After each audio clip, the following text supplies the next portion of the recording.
Caitlin Clark just had one of the most efficient performances in WNBA history, and her coach still kept pulling her off the floor. 21 points, 10 assists, shooting 50% from the field, all of it in under 25 minutes of play, which made her the first player in WNBA history to put up 20 points and 10 assists in less than 25 minutes. The Fever finally snapped their home losing streak against Seattle, and Clark was the reason why. And somehow, Stephanie White still found reasons to park her on the bench. The triple-double was right there, the assists were piling up, and then the substitution board went up again. Why do you think Stephanie White iced Caitlin? Let me know down in the comments below.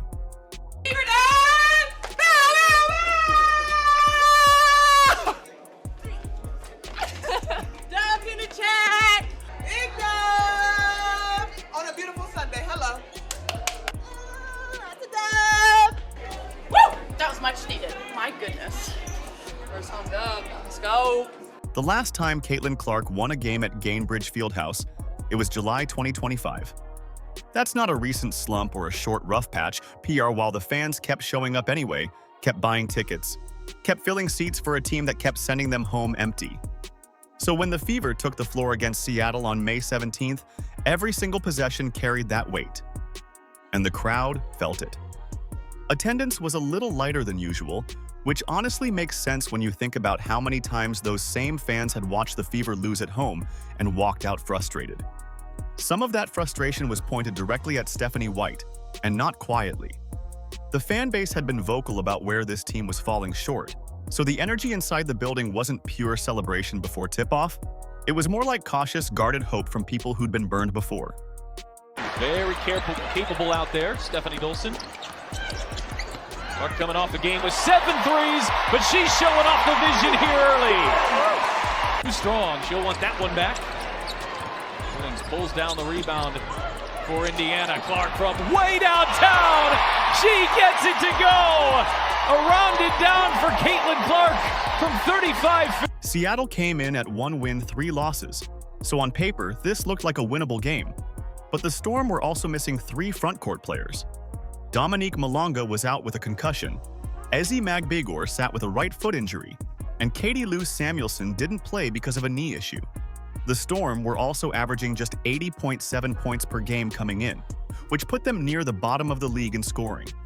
Indiana needed this win, and the opponent gave them a real opening to get it. Clark didn't ease into it. From the jump, she attacked the Seattle defense like she'd been waiting for this game for months. And honestly, after a year without a home win, maybe she had. The Fever built an early lead, and the crowd that had walked in with all that guarded energy started to loosen up, started to actually get loud, because the team on the floor looked different from the one that had been losing at home all year. Clark, the hesitation, driving into Melvin, draws the foul, throws it in. A flex of the biceps. Attempts. Fever point guard has been efficient, muscling her way through contacts. She'll shoot the free. Then Aaliyah Boston went down. It's the first game Boston had missed in her professional career, and the team's medical staff stayed pretty tight-lipped about the specifics, which didn't do much to calm anyone's nerves given that Boston had dealt with a meniscus injury previously. Indiana didn't collapse when Boston left. The Fever didn't start leaking possessions or letting Seattle claw back into it. Instead, the rest of the roster absorbed the loss and kept playing, and the win they finished building that night came against a shorthanded but real opponent. Dangerous pass, and Hines Allen comes up with a steal. Cross-court hole, back for Clark.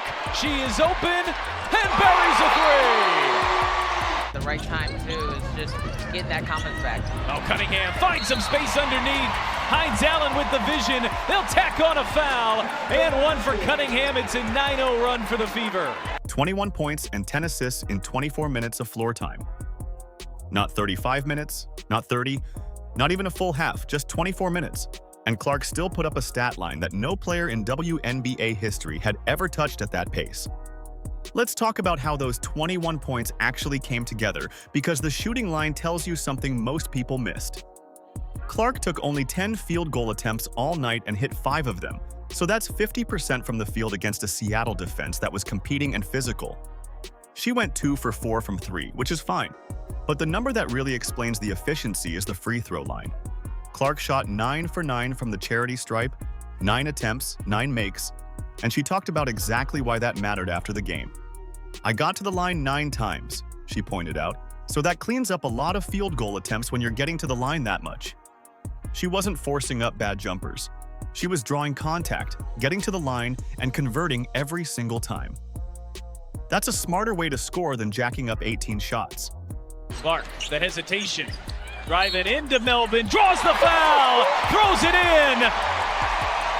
A flex of the biceps. And an and one coming for Clark. Look, she worked on it. She worked on building muscle mass last year. And I love that, the way she was able to get there. Now the assists, 10 of them in 24 minutes.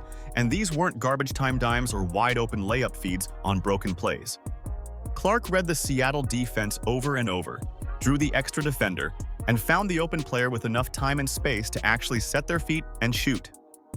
Sophie Cunningham got her looks because of those reads. Kelsey Mitchell got buckets because of those reads.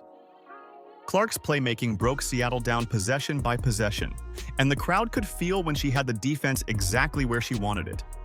Finds Allen, fake to Mitchell, pass to Clark, gets by Heidemann, feet inside, Hole puts on the brakes and gets it to go. Saw it.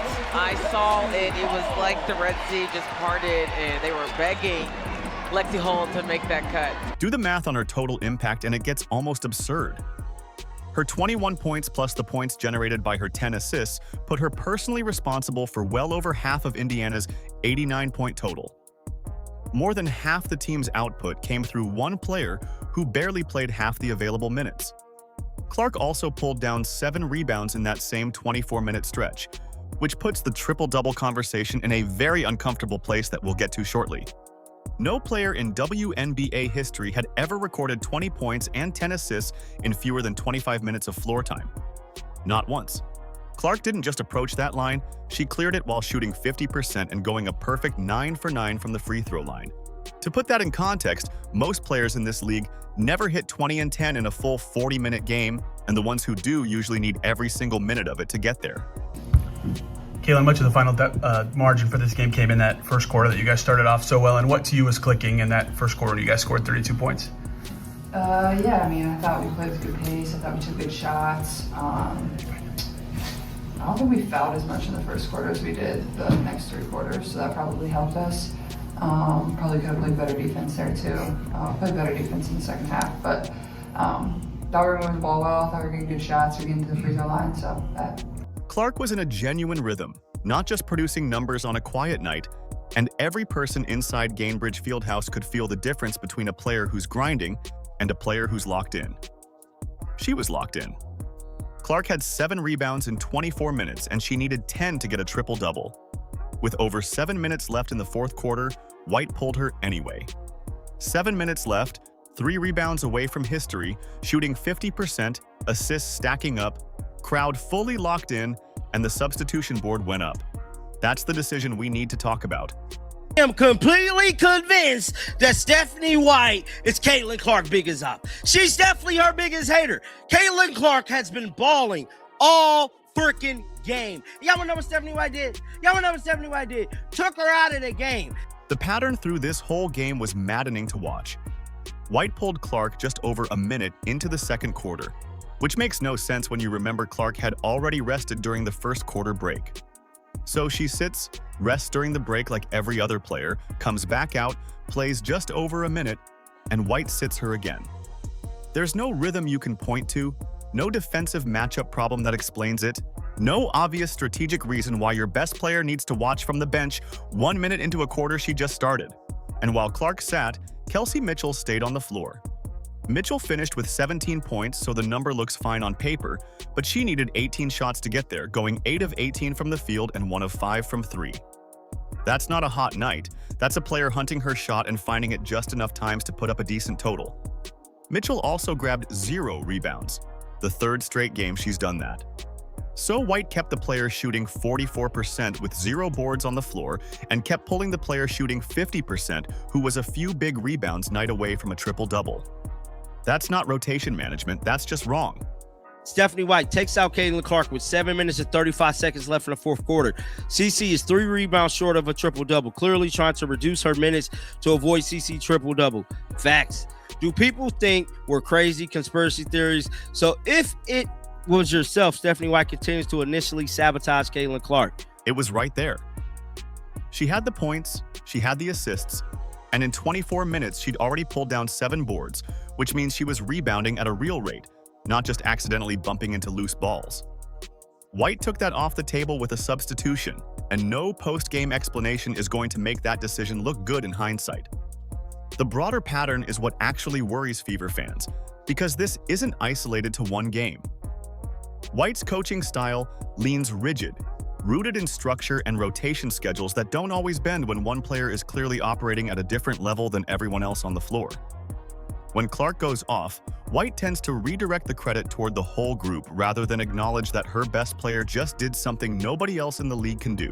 That's a coaching identity, and it has real consequences when it keeps bumping up against a player who sets WNBA records in 24 minutes of floor time. Kelsey Mitchell needs to pass the ball on a 3-1 break. Kelsey Mitchell had 2 assists today, and as a point guard, as a guard, that's really, really bad, but whatever, there's neither here or there. Now, it goes on to say Stephanie White takes Caitlin Clark out the game just over 1 minute into the second quarter. What the heck is she doing? She already got rest during the break after the first quarter. Why the heck is Stephanie White taking Caitlin Clark out just 4 minutes into the first quarter? Indiana won 89-78. So the final score looks comfortable, but Clark spent chunks of that game on the bench while the triple-double window closed possession by possession. When Boston went down, the real question wasn't whether Indiana could hold on. It was whether anybody on the bench had the length and the fight to keep Seattle from just bullying their way into the paint for the rest of the night.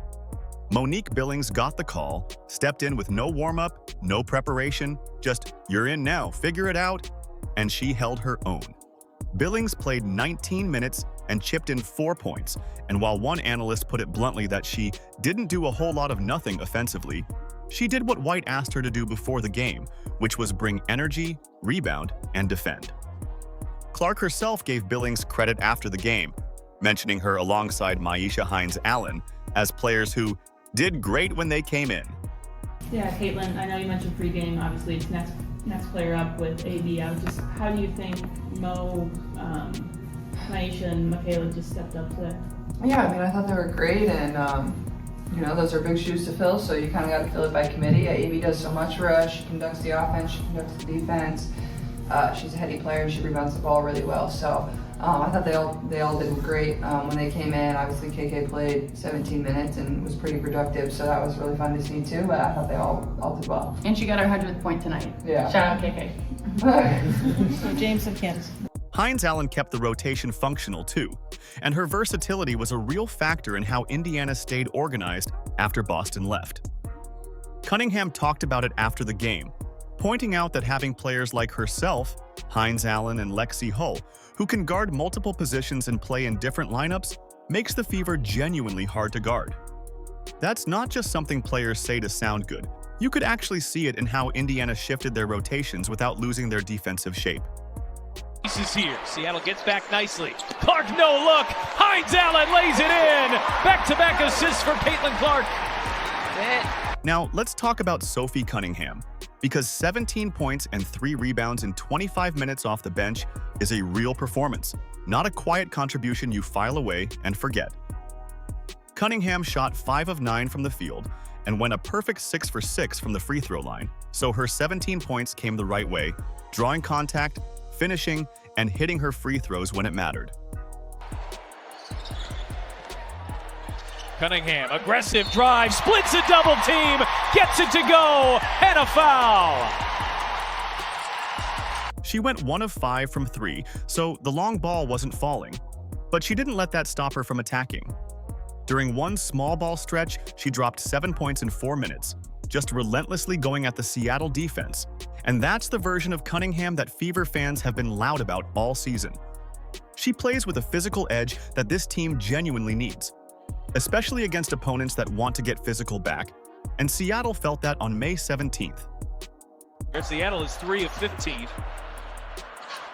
Cunningham from way downtown. Cunningham hits. Kelsey Mitchell finished with 17 points too, so the number looks clean next to Cunningham's line, but Mitchell needed 18 field goal attempts to get there, shooting 8 of 18 from the field and 1 of 5 from 3. One analyst noted she was jacking up shots every single time she touches the ball, and while Mitchell's scoring kept Indiana's offense moving, the shot volume was high for the efficiency she delivered. She also pulled down 0 rebounds for the 3rd straight game, which is a pattern worth watching as the season goes on. Clark sat down with the cameras after the final buzzer and did exactly what she always does, credited her teammates, talked about the win, kept her answers clean and team first. But what she chose to get specific about is worth paying attention to because she wasn't just running through a list of names. Caitlin, you had a pretty efficient game tonight. What did you like about picking and choosing your spots throughout that game when it comes to only taking 10 shots but being as efficient as you were? Yeah, I mean, no reason to press, get my teammates involved, take what the defense gives me. Thought I did a good job of getting to the line, so like there's no need to probably shoot a bunch of shots. I mean, I only played 23 minutes, but also like I got to the line 9 times, so that like cleans up a lot of field goal attempts when, you know, you're getting to the line that much. And you know, I think that's what I can do a better job of, is really trying to get to the line of free points. And you know, I did that really well in the first half, and then in the second half, just kind of took what they gave me and tried to get everybody else involved and allow them to see the ball go through the net. She mentioned Monique Billings, Maisha Hines-Allen, and Michaela Timpson by name when talking about how the Fever handled losing Boston mid-game, and she wasn't vague about it either. Clark pointed to specific things those players did, the energy they brought, the way they kept the rotation functional when it had every reason to fall apart. That's not a PR answer. Players give PR answers when they say, "Everybody stepped up tonight," and leave it there.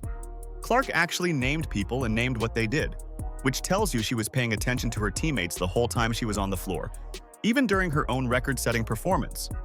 On the Boston injury, Clark sounded genuinely concerned and careful, the way you do when you don't want to say something wrong about a teammate's health before the medical staff has given a full update. She talked about the team's ability to adjust without tipping her hand about how serious she thought it might be, and honestly, that restraint probably came from a real place of not knowing yet, because White had listed Boston as day-to-day pending reevaluation, and nobody had more information than that. Caitlin, on that line, fouls are up league-wide. Yeah. And does that make you more willing to attack in the engagement range when previous years it was kind of like dangerous? Yeah, I mean, I think the refs have done a really good job. I think it makes the game of basketball better personally, and I know that people's opinions are going to be different across the league, and I understand that. And I think for our team, defensively, we need to adjust. We foul all the time, and Steph's told us in that locker room, like, they're fouls. Like, we are fouling, and they're going to call it. So we need to stop fouling. And we foul with 5 seconds left on the shot clock. We foul when somebody gets in their motion. Like, we got to stop doing that. Like, they're fouls. And when it came to her own night, Clark acknowledged the free throw efficiency specifically, pointing out that getting to the line 9 times cleaned up her field goal attempts and made the scoring line look the way it did. She also brought up that a statistical correction from a previous game had added 2 assists to her tally, which pushed her career record for 10 assist games higher, though she was quick to say the record itself wasn't what she was focused on. That's a very Clark answer, technically acknowledging the record while redirecting toward the next thing. What she didn't address at all was the substitution pattern. Not a word about sitting during a hot streak, nothing about the triple-double that was within reach, no hint of frustration about the minutes. And look, that restraint is part of why she's easy to root for. She doesn't throw her coach under the bus publicly. She just goes back out and produces the next time she's on the floor. But the gap between what she said in that interview and what the box score actually shows is wide enough that anyone watching can draw their own conclusions without any help. And if we want the same calls, like, they're going to call it on us. But at the same time, like, you know, I know they're going to be calling that, so I've been trying to get into my motion a little bit more when I can feel like people get really, really handsy with me, especially on the drives and stuff. And I think that's just been a focus for me, not because I know they're calling fouls. Like, I want to get downhill. I want to get my feet in the paint because I want to set my teammates up, but also, like, it's nice that they are calling fouls. It does get a little physical sometimes. So I think there's a fine balance, and players will figure it out. But overall, I think the refs have done a really good job. So I got to give credit to them, too. That was really nice. Indiana's 2026 MVP case for Clark gets stronger every time she plays. And a WNBA record set in 24 minutes of floor time is exactly the kind of performance voters don't forget, especially when the season is still young and the Fever keep finding ways to win. Clark set a WNBA record in 24 minutes, ended a year-long home losing streak, and personally drove more than half of Indiana's 89 points. And Stephanie White still pulled her 4 times during a hot streak. That's not rotation management, that's leaving points on the floor every single night. The Fever have the roster to win a championship in 2026, and May 17th proved it. Depth showed up, the offense moved, and Indiana won by double digits. But Clark finished with 7 rebounds and needed 10, and the substitution board went up anyway with 7 minutes left. Why do you think Stephanie White iced Caitlin? Let me know down in the comments below. Don't forget to like, subscribe, and turn on all notifications so you don't miss out on all things basketball. Click the video on the screen, and we will see you in the next one.